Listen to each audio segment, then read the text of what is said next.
હવે નહીં, હવે બરાબર સિટી વાળાને પડી ગઈ, કામ પાડવા સારા મળી ગયા અને બધાનો ઉત્સાહ હતો એટલે ભગવાન દયા કરીને શરૂ થયું છે. કામ ટાઈમસર થાય એ માટે આશીર્વાદ છે.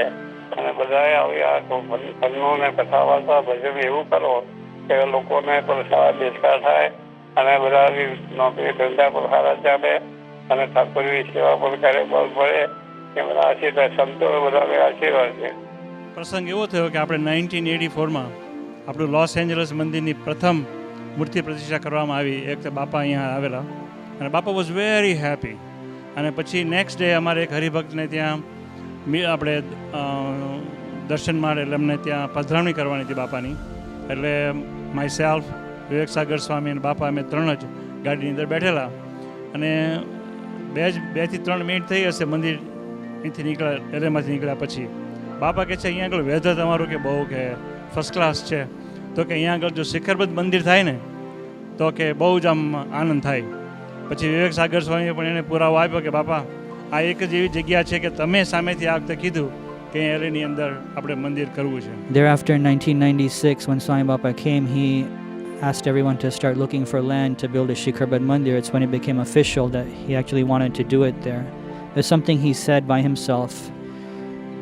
The amazing thing is that he never told anybody that he had already decided the place where the mandir was going to be built. He made us look at about 235 different properties. But he in his mind already knew that the mandir was going to be built at the place where it's being built right now. And you know that from the prasangs of the several Hari Bhaktas who were told by Baba to buy houses in Chino Hills. પછી આ જમીન પર આવ્યા અને આ જમીન પર જેવા આવ્યા બાપાએ જમીન જોઈ એટલે પહેલાં પ્રથમ બહાર ઊભા રહ્યા. ત્યાં લોખંડની ફેન્સ હતી, બાપા ત્યાં ઊભા રહ્યા. પછી પોતે પુષ્પ મંગાવ્યા, પુષ્પ પધરાવ્યા જમીન ઉપર, પછી પોતે ધૂન કરી. પછી કે હવે આમાં આગળ જવાય એવું છે કે નહીં, એટલે સેજ એક આગળ રસ્તો હતો એટલે બાપાએ ગાડી ત્યાં લેવડાવી. પછી બાપા ત્યાં નીચે ઉતર્યા, ત્યાં ફરીથી પાછી ધૂન કરી અને ત્યાં પણ ફરીથી પાછા પુષ્પ પધરાવ્યા. અને પછી આપણે બીજા બધા પાર્સલ્સ જોયા તો બીજા બધા પાર્સલ્સ છે તો બાપાએ ગાડીમાં બેઠા બેઠા જોયા, કોઈ પણ જગ્યાએ ઉતર્યા પણ નહીં, કોઈ પણ જગ્યાએ વિશેષ રસ પણ ના બતાવ્યો કે એમ સેજ પણ છે. તો એમનું એ વખતે જ એમણે નક્કી કરી લીધું કે આ જમીન ઉપર છે તો મંદિર કરવું છે અને અક્ષર પુરુષોત્તમ મહારાજ આ જ જમીન ઉપર બિરાજમાન થશે.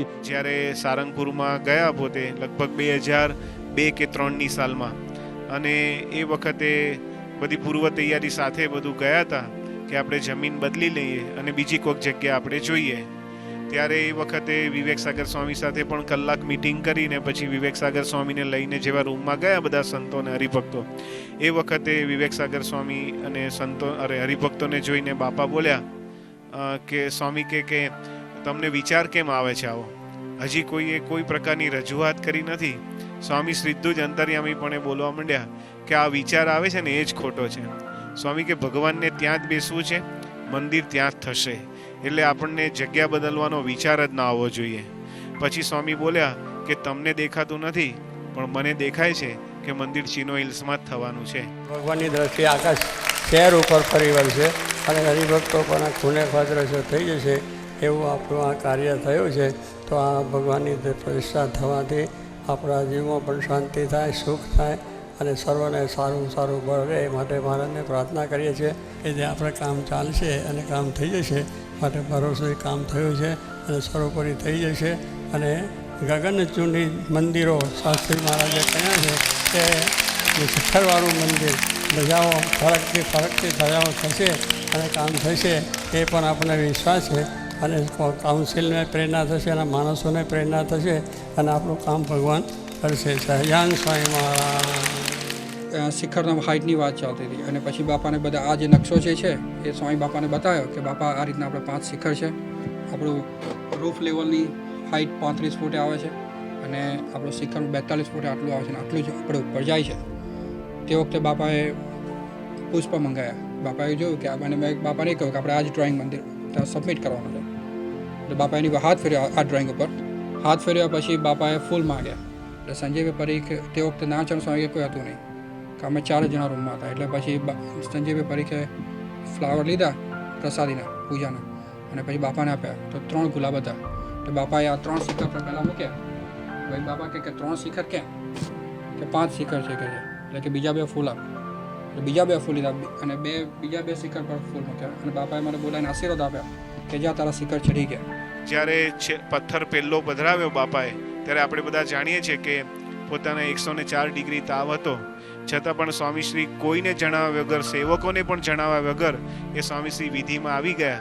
ત્યાં અંદર ગયા અને સ્વામીશ્રી એક સામાન્ય ખુરશી પર બેસીને જે આશીર્વાદ આપ્યા અને એમાં પણ બાપા બોલ્યા હતા, પથ્થર સારી રીતે શીલા ચોટી એટલે ચોટી છે, એ તો પૃથ્વીનું તળ છે, ત્યાંથી એને કંઈ